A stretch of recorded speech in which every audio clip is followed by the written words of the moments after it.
forget exactly where we dropped off or stopped last week.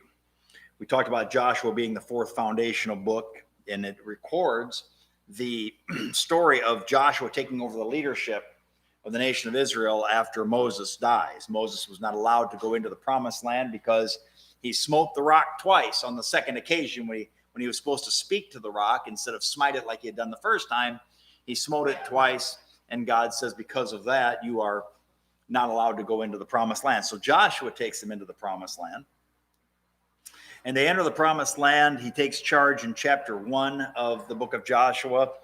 They go and spy out Jericho, and we find the story of Rahab in chapter 2, where the spies go in, she hides them, and then she has them promise, and if they give her their word that when the city is destroyed, that they will preserve her life along with anybody else in her family that comes into her house. And she put a scarlet thread outside the window of her house, which was along the wall, so that when they got there, that they would know that her house was not to be destroyed. So anyway, and that shows you that God is already working in the salvation of the Gentiles, even clear back in the book of Joshua. And of course, we know that Rahab was also part of Jesus's genealogy. She was one of his ancestors. So anyway, that story there is a very interesting one. It's a good preaching text.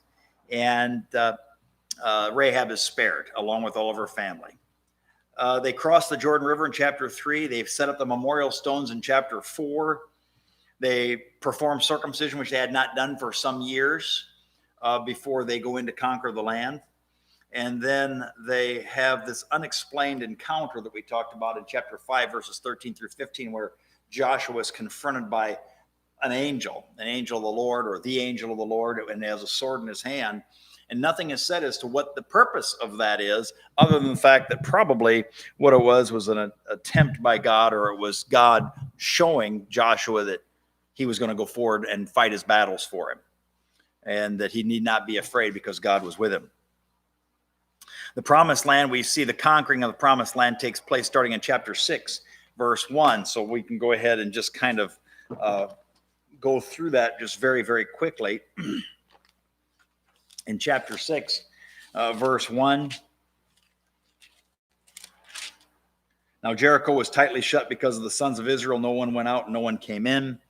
And of course, this is where they go into the city of Jericho, or they go to the city of Jericho, and they walk around it every day for 6 days. And on the seventh day, they walk around it 7 times, and then they blow the trumpets, and the walls fall down. And apparently everything fell down except for the section of the wall where Rahab's house was, obviously, because she was rescued, and they rescued her, and they win the big victory here. Then we got to the point, I remember too, as well, we talked about the defeat at Ai. And after Jericho was defeated, Ai, which was a much smaller city, the children of Israel just sort of took for granted that we're going to be able to mop the floor with these guys. So they didn't go to God in prayer. They didn't ask any direction. They didn't ask any guidance, and they lost the battle. But that wasn't all that took place. That wasn't the only reason they lost the battle. There was a more significant reason, and we talked about that last week. Who remembers what it was? Yeah, the sin of Achan. Don't take anything out of Jericho. I don't want you to take anything. I think it even says, not even a shoe latchet. You leave everything there. It's my city. And of course, Achan steals some clothes, and he takes some money, hides it under his tent. And Joshua deals with that by killing him and his entire family, who we're not told this, but we can assume that since the children will not die because of the sins of their fathers, we can assume that they knew about what was going on and didn't say anything or do anything. They were in on the scheme. So anyway, Achan is put to rest here. And then we see, without going into a whole lot of detail, that the battles of Jericho and Ai were right as they crossed over the Jordan River. So it's like right in the middle of Palestine. If you want to go up like north to Galilee and then down south to the Sinai Peninsula, and that's far south in Israel. But in terms of the inhabited land, they go into the central area. They beat Jericho, and then they defeat Ai finally after they deal with Achan's sin. And then we find something very interesting that takes place. I think it's an interesting story anyway. In chapter 9, who can tell us without looking what took place with the Gibeonites? Does anybody remember the story of the Gibeonites?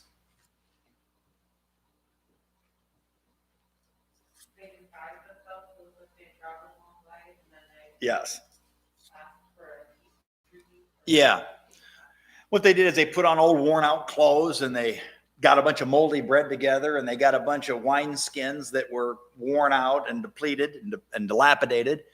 And they approach Joshua and they say, you know, we're from a far country. Because what had happened was the Gibeonites, they are actually part of the Canaanite people that Joshua was supposed to destroy. And that they've just watched Joshua wipe out Jericho and Ai. So they make up this scheme and say, we're from a far country, make a treaty with us. Again, Joshua, not thinking, a little bit perhaps like Peter, he's just a little bit too, what's the word? Zealous. Impulsive, thank you. That's the word I was looking for. But yeah, zealous. It goes on his own. And he says, oh, sure, we'll make this with you. And come to find out, they deceived him. And he was supposed to wipe them out. But because he had given them his word and they had sworn by the Lord, okay, I got to keep my promise. Well, as soon as that happens, the southern kings, and if you go to chapter 9, verse 1, you have the Gibeonites there in chapter 9. Then if you go to chapter 10, verse 1, and we read all about what took place with Gibeon there in chapter 9. But in chapter 10, we pick up in verse 1. Now, it came about when Adonizedek, or Adonizedek, however you want to pronounce that, king of Jerusalem, heard that Joshua had captured Ai and had utterly destroyed it, just as he had done to Jericho and its king, so he had done to Ai and its king, and that the inhabitants of Gibeon had made peace with Israel and were within their land, that he feared greatly because Gibeon was a great city, like one of the royal cities, and because it was greater than Ai, and all its men were mighty. Therefore, Adonizedek, king of Jerusalem, sent word to Hoham, king of Hebron, and to Piram, king of Jarmuth, and to Japhia, king of Lachish, and to Deber, king of Eglon, saying, come up to me and help me, and let us attack Gibeon, for it has made peace with Joshua and with the sons of Israel. So what happens is these southern kings, these are the kings now from the southern part of Israel, the inhabited part. And if you have a map in the back of your Bible, you may be able to find a map about Joshua's conquests. So they have this battle here, and we are told as they continue on here, the men of Gibeon sent word to Joshua in verse 6, and to the camp at Gilgal, which is on the east side of the Jordan River. So apparently after these battles with Jericho and Ai, they just went back to kind of evaluate what's taking place in these battles.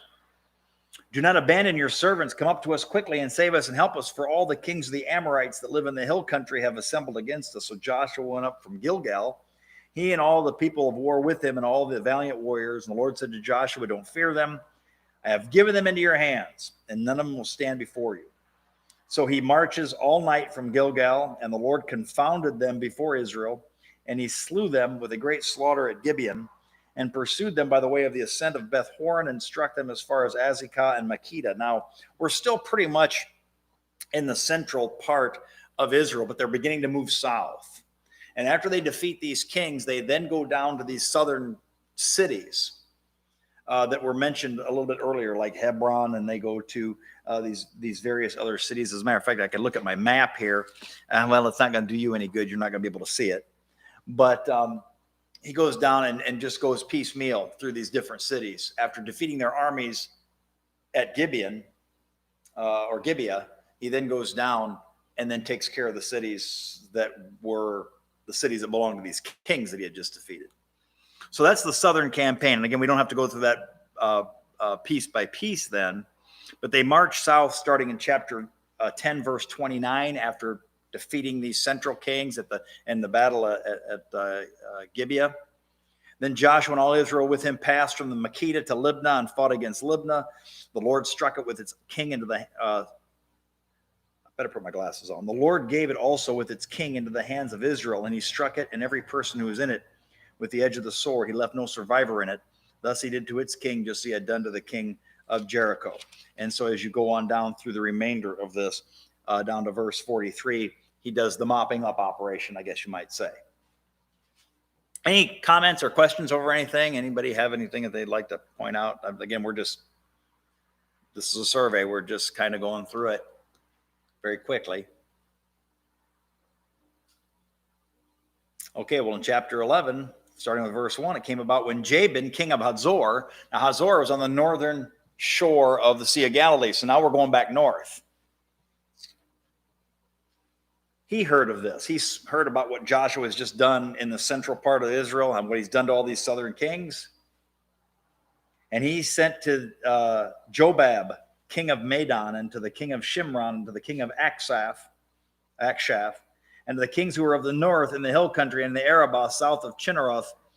Now, Chinneroth, of course, is the Sea of Galilee. That's what it was called in the Old Testament.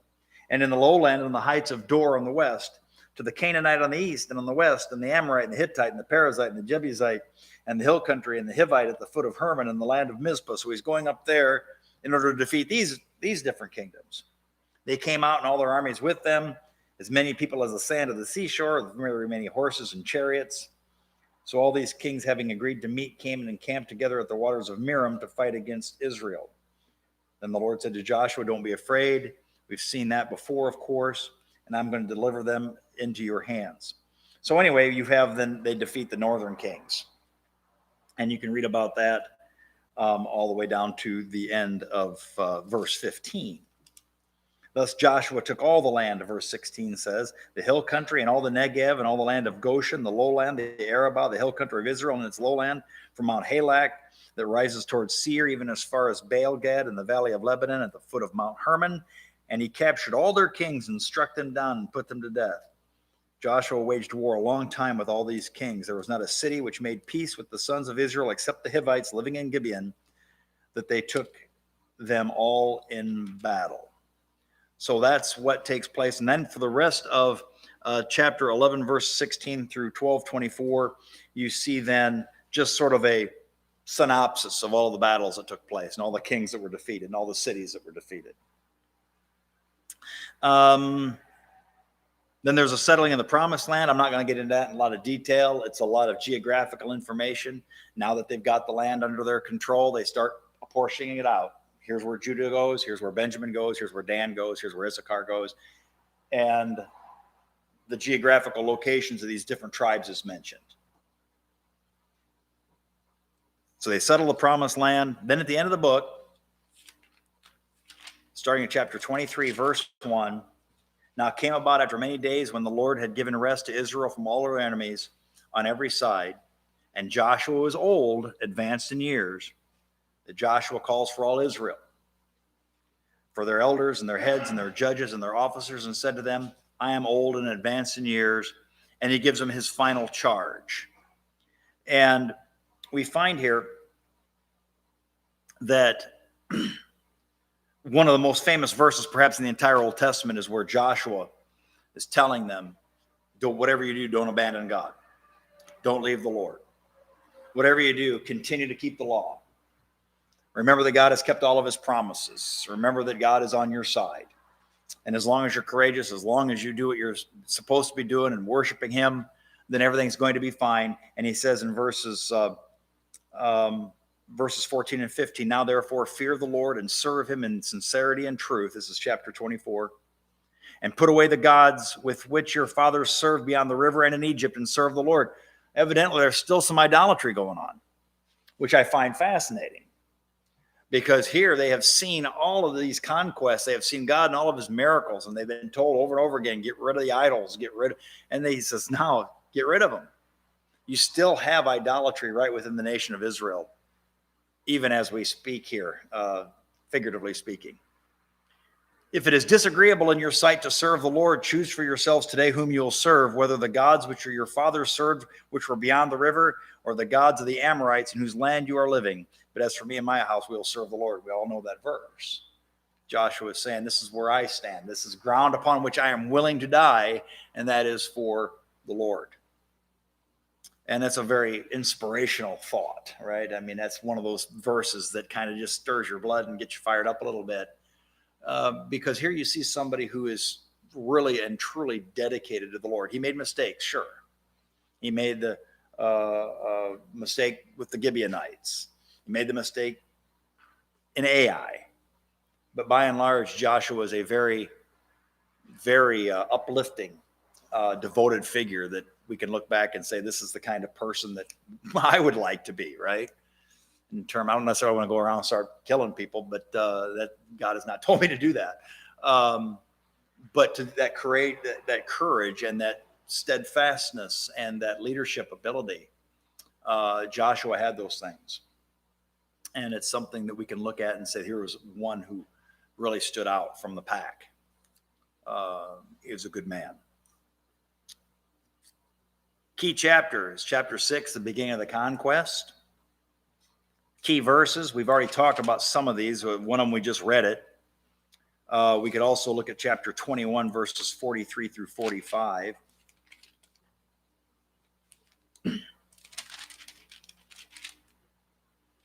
So the Lord gave Israel all the land which he had sworn to give to their fathers, and they possessed it and lived in it. And the Lord gave them rest on every side according to all that he had sworn to their fathers, and no one of all their enemies stood before them. The Lord gave all their enemies into their hand. Not one of the good promises which the Lord had made to the house of Israel failed. All came to pass. So here, all these battles they fought, they won. All these battles that they fought, God gave them victory. And then, of course, back in chapter 1, verses 5 through 8 is where God gives his charge to Joshua. And we can take a look at that again. No man will be able to stand before you all the days of your life. Just as I have been with Moses, I will be with you. I will not fail you or forsake you. Be strong and courageous, for you will give this people possession of the land which I swore to their fathers to give them. Only be strong and very courageous. Be careful to do according to all the law which Moses my servant commanded you. Do not turn from it to the right or to the left, so that you may have success wherever you go. This book of the law shall not depart from your mouth, but you shall meditate on it day and night, so that you may be careful to do according to all that is written in it, for then you will make your way prosperous, and then you will have success. And that really sets the stage for the entire book.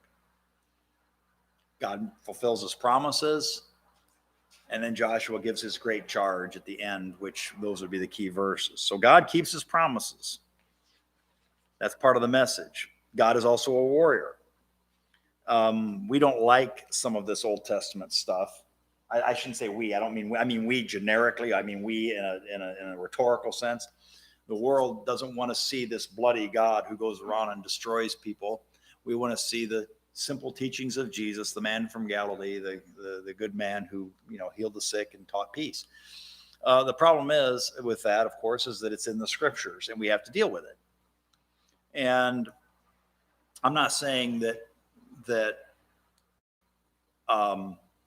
warfare is not a terrible thing.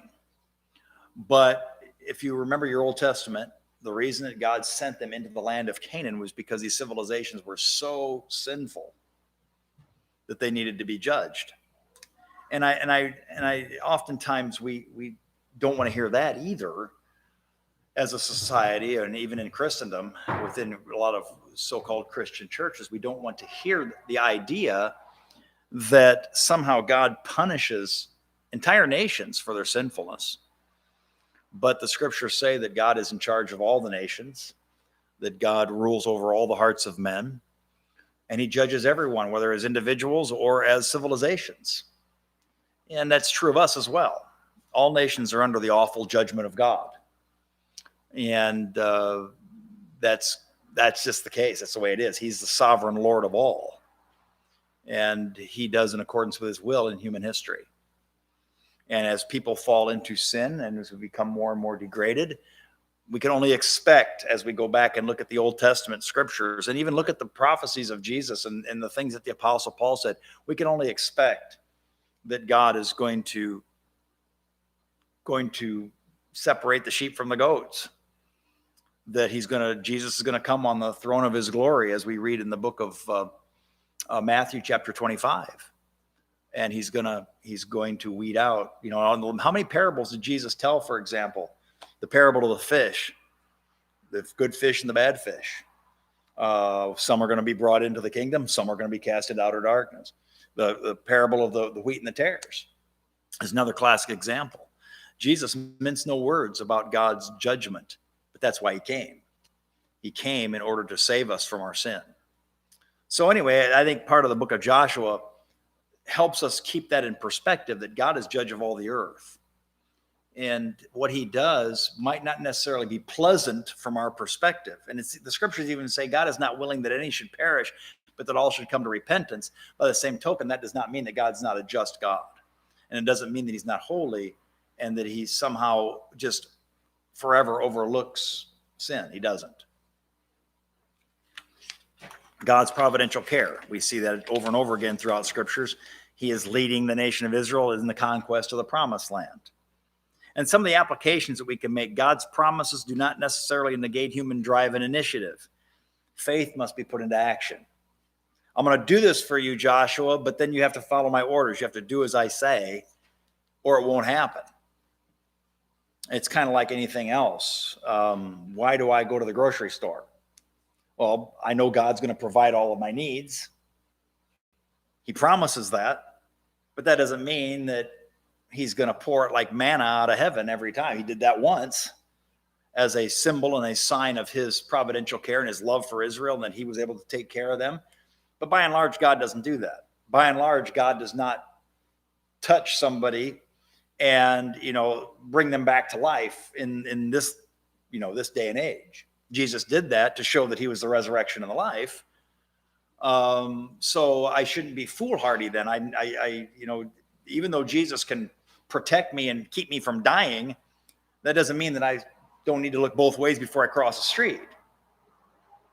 Or when it comes to faith healing. Yeah, Jesus sometimes healed people, but that doesn't mean I shouldn't go to the doctor. So just because God promises something doesn't mean that we're not supposed to act in accordance with the normal operation of things. Victory is sure if we trust God, but we must never take him for granted. AI is a classic example of that. As with Achan, even a little sin can have big consequences. Just think, maybe you can look back at your own life and you can say, you know what? At the time when this happened, it was just a little thing, but it snowballed and it snowballed and snowballed. And I'm still dealing with the ramifications of things that I said or did 40 or 50 years ago. So, and we saw that also with Moses, right? In the book of Numbers. Go speak to the rock. Well, what's not that big a deal, right? To smack it again with a stick? Well, it was, as far as God is concerned. Temporal defeat and calamity may be a sign of divine judgment. Not always. Not always. I am not one of these guys and never will be. Well, the reason you're sick is you must have some sin in your life. You better figure it out. That's not always the case, but sometimes it is. Sometimes it's just the natural consequences of our foolishness. Sometimes it's something beyond our control. It's just the natural condition of the fallen human state. But sometimes things that are bad that happen, it's because God is trying to teach us a lesson. And it could be that he's just judging a nation.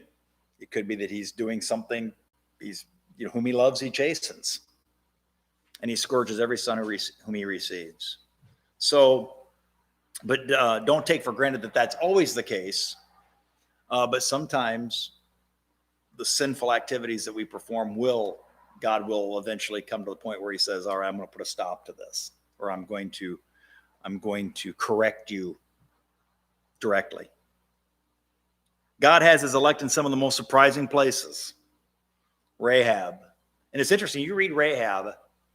I read about Rahab. It's interesting what she says. She says, we all know that God is on your side. We all know. We've seen what happened. We know what happened when you were over there and you defeated Og and you defeated Sihon. And we've seen that God is on your side. And everybody around here is scared to death because they realize that God is doing this for your benefit. But she's the only one that repented. I mean, she brought her family in. I'm assuming that they believed her word, or somehow or another they were able to also then reap the benefit of her faith. But you think about that. And I'm not trying to be cute or funny. Here's one of the lowest people in society. And she says, I can see what's going on. I can read the handwriting on the wall. Show mercy to me. And they do.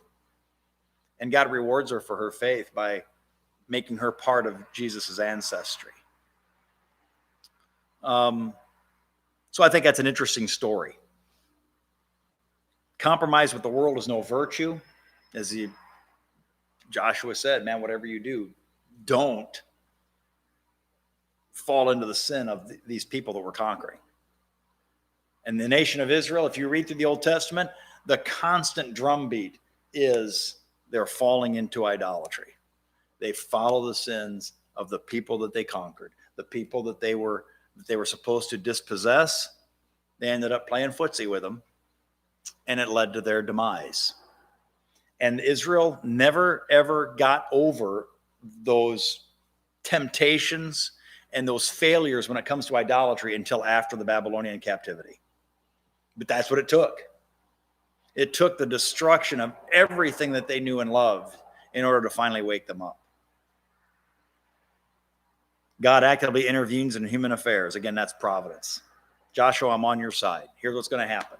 I'm going to send hailstones down to confound their armies. I'm going to do this in order for you. I'm going to turn the sun back 10 degrees so you have more daylight in order to fulfill your conquest. God actively intervened. Not always that miraculously.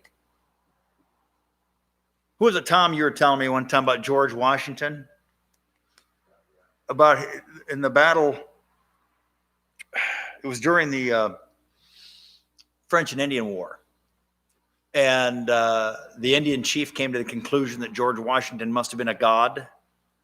Yeah, he was protected by a divine spirit. That's one down by Fort Necessity. Yes, that's when it was. Yeah, and they were going through a narrow roadway, which they made because there were no roads out there. The Indians were on both sides, hiding behind trees. And British tried to fight Was it English style right? and stand there. And it's interesting. They shot they knew enough to shoot the chiefs, Right. the officers. All the officers were shot out of commission except George Washington. And that's where he had 7 bullet holes through his clothes. holes through his cloak. He was not scratched. And the chief said, quit firing because he's protected by a divine spirit. And so they did. And he rallied and got them out of there. Right. Everything. Because he was just a young captain or something like that at the time, wasn't Yeah, he? he was part of the militia, the American militia, which the British looked down on as not quite up to their standard. But what's interesting is that it used to be taught in American history, but it is in the archives, I guess, in Mount Vernon, Right. Washington's archives. And that Indian actually, chief of that battle actually went to Washington. Right. He lived long enough to see George Washington as president. Yeah. That's interesting. And little things like it happen a lot. During the D-Day invasion, they sent forth some initial rangers and things to take key positions, to take bridges and to hold bridges and to cut communications and that sort of stuff. And there's one scene you can actually see this really did happen. There's a scene in the movie The Longest Day, which was 1962. If you've ever seen it, if you've never seen it, you got to watch it. It's very, very accurate. It's very well done. It's got actors from all over the world, Americans, French, Germans, British. It's outstanding. But anyway, there's one scene where the British are coming to take this bridge, which was absolutely crucial for the invading troops to get to the city so that they could cross that bridge and get into France. Well, this German soldier comes up and he sees what's happening. He takes out his pistol to fire a flare in the air, his flare gun. He fires that flare, and he's on the bridge. So the thing goes up, hits the bridge because it's one of those like span bridges. Hits the bridge and comes right back down on the road, and then he just runs away scared because he's afraid he's going to get killed. Now, if that flare goes into the air and everybody's alerted to the danger, they would have immediately sent reinforcements and they could have repelled the invasion. Just little things like that happen that that I would say that's God at work. If somebody else, more cynical would say, well, nah, it's just, coincidence. Well, I don't think there is such a thing as a coincidence. I think everything happens under the providential care of God. So anyway, that's enough about that, I suppose. But anyway, God intervenes. Any questions or comments? I think we're just going to call it quits here, and we'll get into the book of Judges next week. But anybody have any questions or comments over anything?